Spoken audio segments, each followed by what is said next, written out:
Come on, y'all. I'm going to show you today how to make my homemade country style breakfast casserole. And it's pretty easy to make, and it's just absolutely delicious. So that's what we're going to do today on old-fashioned Southern cooking.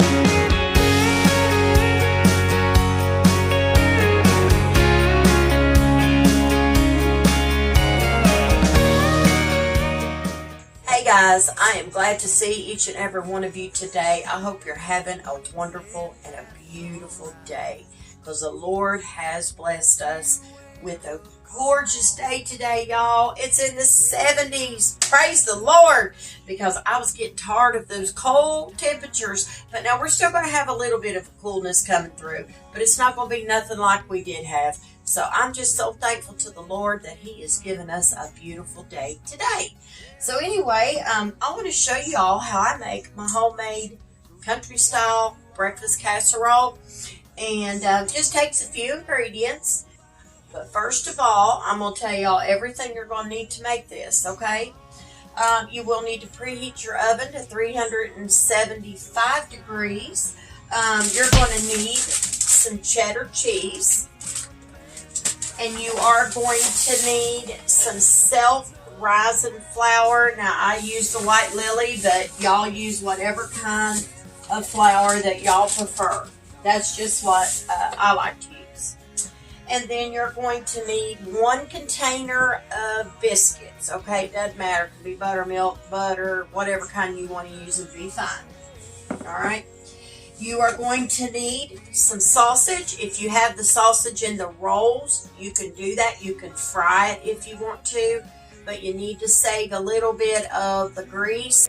If you've never tried Swaggerty's, you are to try it, because they have some of the best sausage, in my opinion. All right? We all have our own and what we like.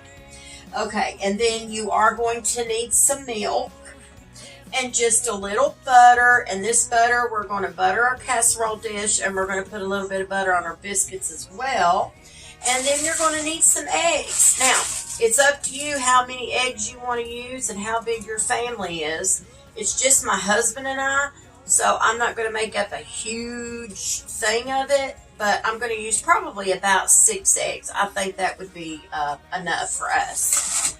And like I said, you are going to need you a casserole dish to do this in, okay? And then after that, you're just going to need you some kind of skillet so you can make up your roux and make up your gravy for this, okay? So anyway, we're going to go ahead and get this started. Now I'm going to move y'all a little bit closer, and we're going to get this sausage into the oven, and we're going to get it baked. So give me just a minute. I'm going to bring y'all a little bit closer. All right, y'all.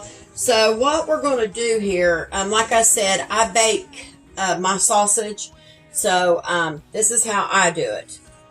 I like to use my broiler pan to do this with, okay?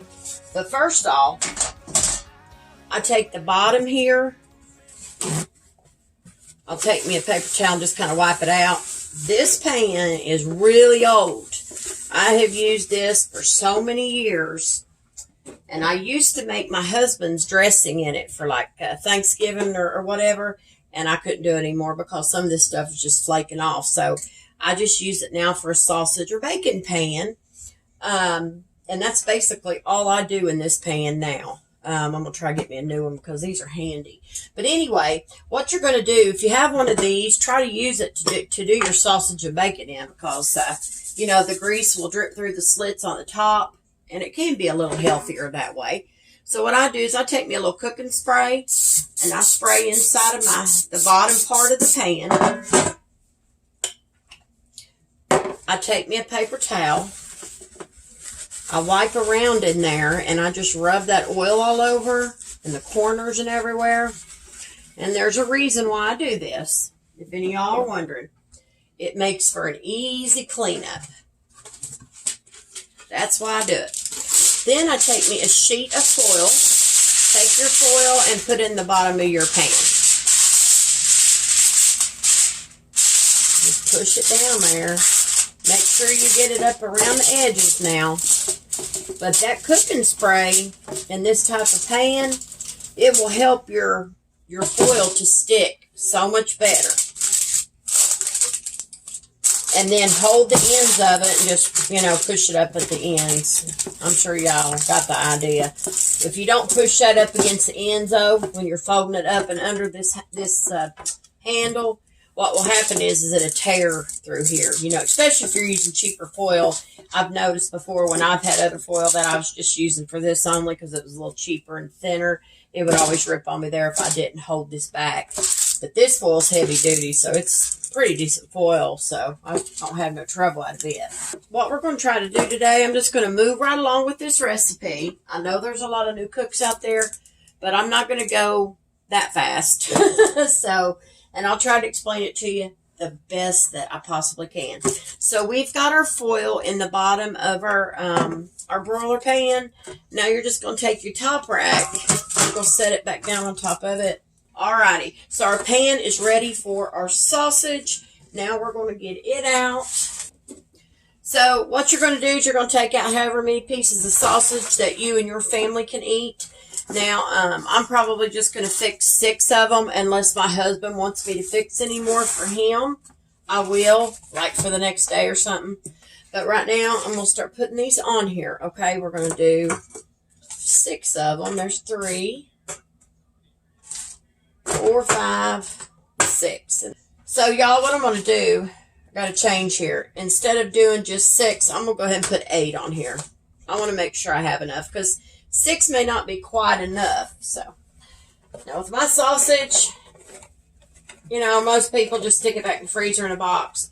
I will do that for the moment, but what I'll eventually end up doing here real soon, probably later, is I take it out and I'll put it in a freezer bag just so it keeps it fresher and it doesn't have the chance to freeze or burn.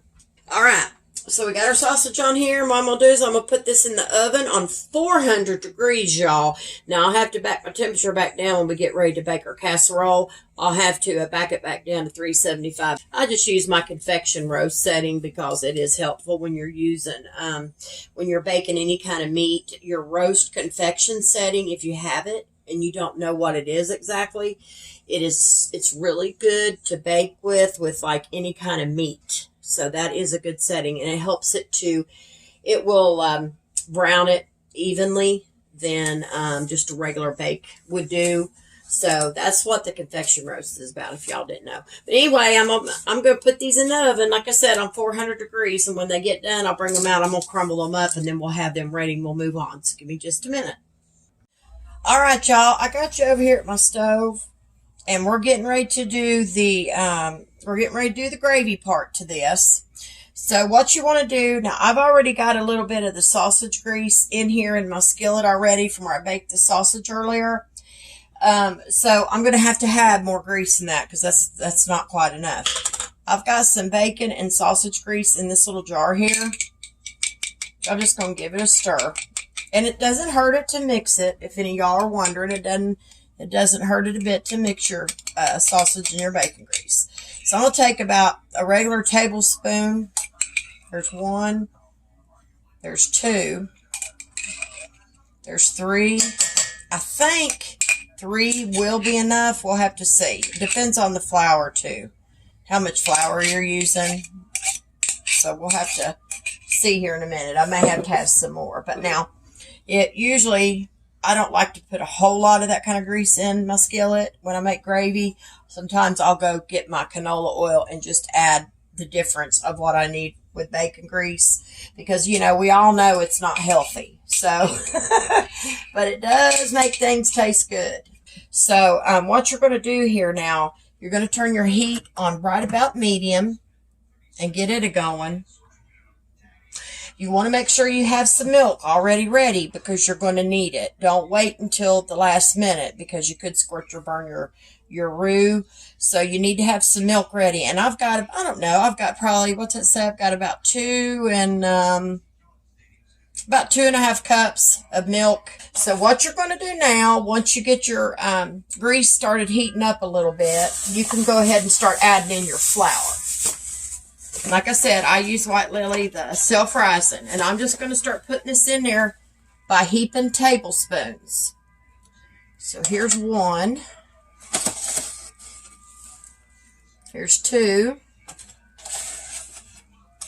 And here's 3. We're going to stop at 3 because I want to make sure that the oil is enough. And if it's not, I like to use canola at this point because, you know, anytime I can stay away from that bacon grease, I like to.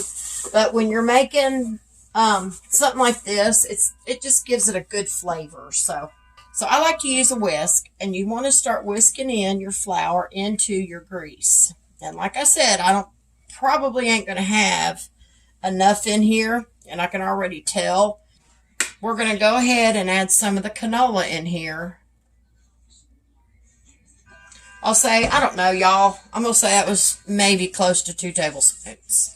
So go ahead and stir your flour in with your grease, and you'll notice you'll start getting something that kind of looks a little pasty. That's normal, okay? Now at that point, when it looks pasty, that tells me you need a little more oil. So we're going to add about a tablespoon more of the canola. We're going to stir it around, because I want this to be a certain consistency. Make sure you get all your flour in there. You know, blend it in. A little bit more oil. That was probably, I don't know, half a tablespoon. And I think we're right about where we should be, it looks like. Because I'm not trying to make a huge pan. Now what you want here is you want it to be, you want your roux, they call it. You want it to be kind of thin looking like mine is. Now this roux here is going to start to brown. You don't want to brown it too much, because when you start getting it super dark, then is when it will burn. So I've got my heat on medium, and that's where I'm going to keep it for the moment. And then I'm going to let this roux start to brown. And it will here shortly. Once we get it to the brownness that we like it, then is when we'll start adding our milk. And all I can tell y'all, you have to add it a little bit at a time. Everybody likes their gravy at a different consistency. And for a casserole like this, though, I will tell you, I would make it thinner. Add a little more milk than you normally would, because you're going to need it to pour over top. Or you're going to need it to pour, you know, when we go to mix all this in, you're going to need it at a pouring consistency. But you need to stir it again.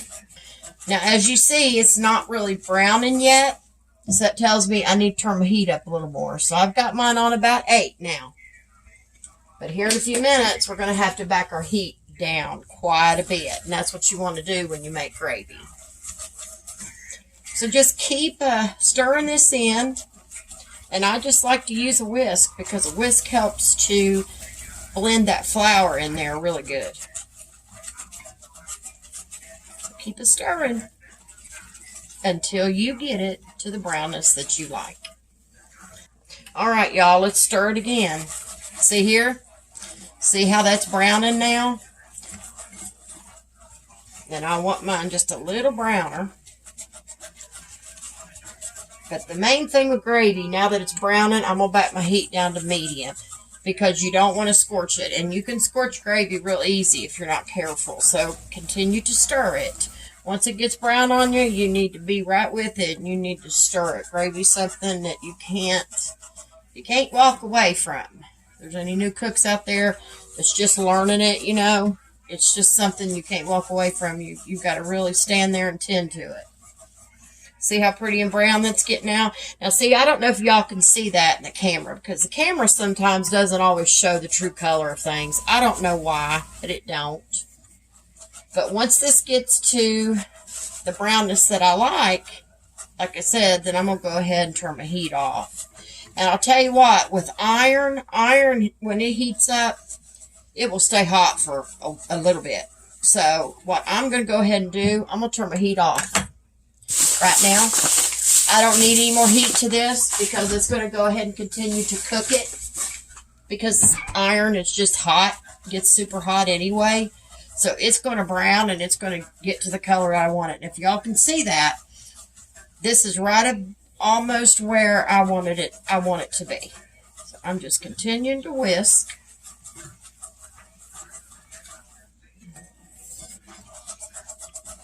Just like that. Alright, now what we're going to do is, since our heat is completely off, I let mine cool down just for a second here. I just kind of lift my heat from lift my pan from my burner and stir it. But be careful doing that.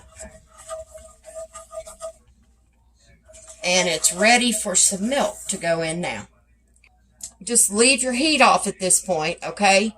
You're going to want to pour your milk and whisk. You're going to do this slowly. So just pour your milk in here and whisk. This is what you want to do.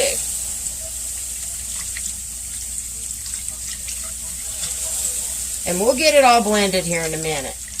And when you make gravy, this is the way it is. Go ahead and whisk all of that roux in with your milk.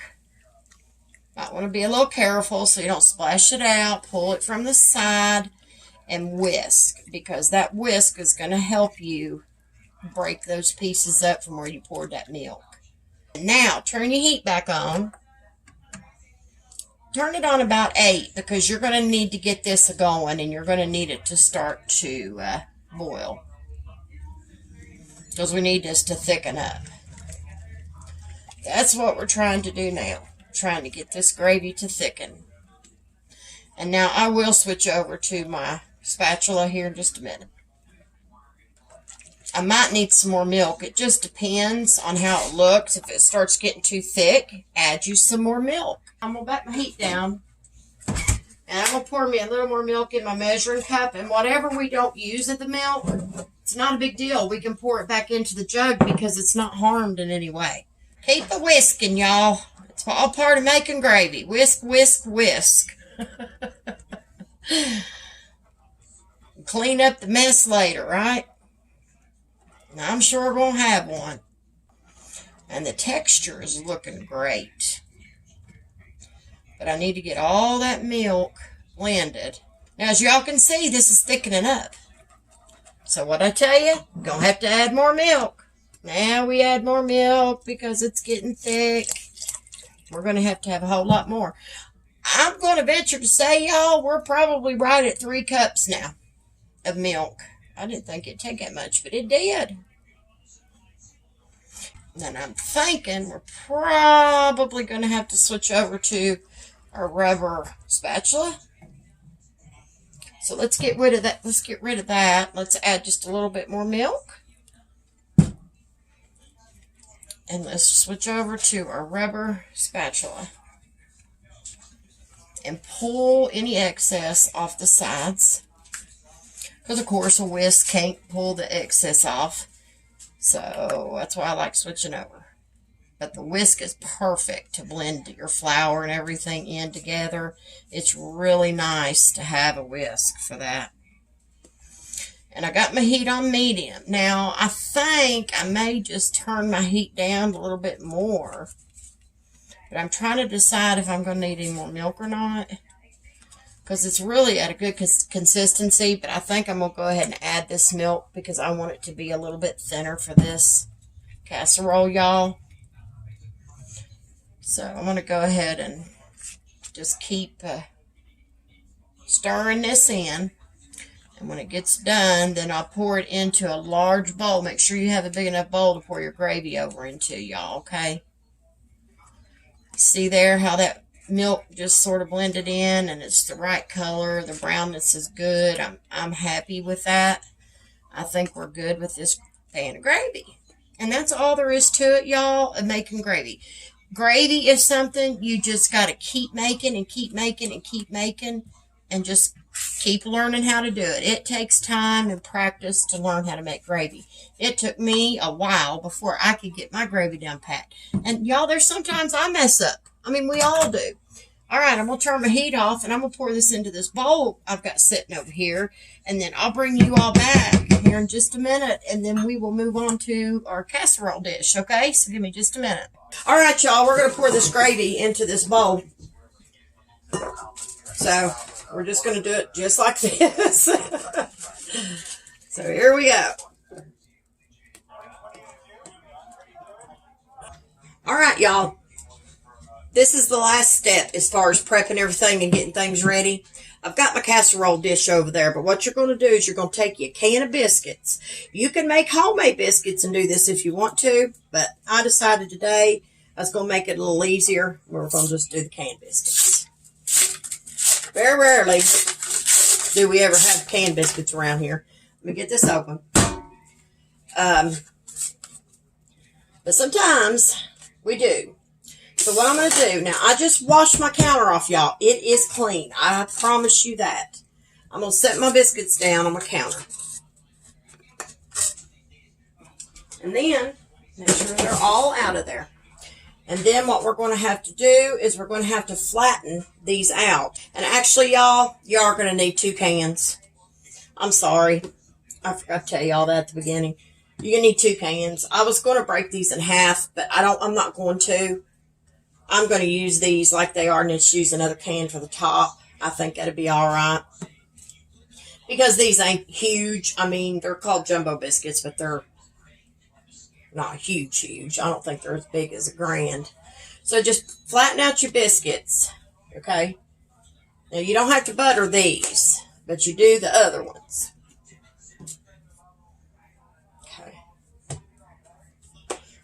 Flatten them out. Get them all flattened the best you can. Because we want them to go into our casserole dish. We're going to get our casserole dish. We're going to start putting these biscuits down in our casserole dish. So what I'm going to do is I'm going to have to pick these up, y'all. And I'm going to have to lay them to the side for just a minute. Alright, now what you're going to do. You're going to take your flattened biscuits. You're going to put them in the bottom of your 9x13 casserole dish. Just like this. Now, we're going to have 2 left. So what we're going to do is we're going to have to put those on top of our casserole. Because we don't, well, you know what, y'all, let's just do this. No, we're just going to put them in here and we're going to fill up them spots. But I think what would be better is to pinch them and just fill in all the spots. Fill the spots up around your pan. I think that would work great for that. That way we've kind of just built, we just got our own crust in there made out of biscuit dough. And just go ahead and use this other one for this. And then we'll go ahead and put in, we'll do 1 more can. Now, what we got to do here is we're going to set this back over to the side, our biscuit crust, for just a second. We're going to take our bowl of gravy we've got. I'm going to give it a quick stir. All right. Now what you're going to do, you're going to take all of your crumbled sausage. Let me loosen it up. You're going to pour all of your crumbled sausage into your gravy. All right, y'all, take your biscuits again. And we're going to lay them on top like this. But we're going to have to butter them. But we will. These is already buttered biscuits, but I like to brush them. I don't guess you really have to. But I would flatten them as best you can to help them get done a little bit quicker. So just flatten them out and pull them apart a little bit. And just layer them right on top of your casserole. Get that. Put that down in there. We're going to have probably another biscuit or 2 left, so I don't know. I really don't want to put any more on it because we've done got 8 at the bottom, and I didn't really want to put a huge amount at the top. So anyway, we do have the 2 biscuits left because I don't really want to put them on there. I'm just going to put them in a bag here, and I'll bake them and put jelly on them. I mean, no sense in wasting them, right? So that's where those are going. But you don't want to leave biscuits like that in a baggie too long because they won't bake up right if you do. So you'll have to use them. Actually, I'll have to use them today. So, okay. I'm going to put the other butter that I had left, y'all. I'm going to put it in a bowl. I'm going to go melt it, and then I'm going to bring it back, and then we'll brush the tops of our biscuits with butter, and we'll get this in the oven and get it baked, okay? So give me 1 second. All right, y'all. Take your butter. Melt your little butter. This is unsalted butter, as I stated at the beginning. Take it, put it on the basting brush, and just brush the tops of your butter. You don't have to do anything major. Just brush the tops of them. And the butter ain't going to hurt if getting down in there. Make it taste good that way. And just brush them. Well, I'm missing them here, you know. I go from one to the next, whatever. This one, that one, this one, however. All right, we have buttered our biscuits. And we're going to put them in the oven on 375 degrees. We're going to let it bake. When it gets done, I will tell y'all how long it took. I want to show y'all what it looks like now so you can see. So I'm going to go ahead and get this in right now. All right, y'all, the breakfast casserole is done and it looks delicious. But I'm going to tell y'all, it takes a good 45 minutes for it to cook because you got to get your biscuits done. And this is it. And I wanted to show y'all what it turned out like. And it's going to be so, so good. We cannot wait. All that gravy and scrambled egg and sausage.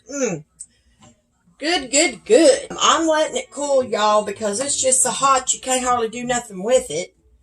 And then I'm going to put I'll include some pictures and everything in the video. I know some of y'all's been wanting me to do some taste testing. I know that. But some of these things that you cook are just so hot you about can't test them until they cool down. But anyway, I hope you all have enjoyed this recipe of my homemade breakfast casserole. And I hope y'all will give it a try. So anyway, y'all, listen, if you don't mind to head over to Facebook and like and share and follow my page, I would greatly appreciate that.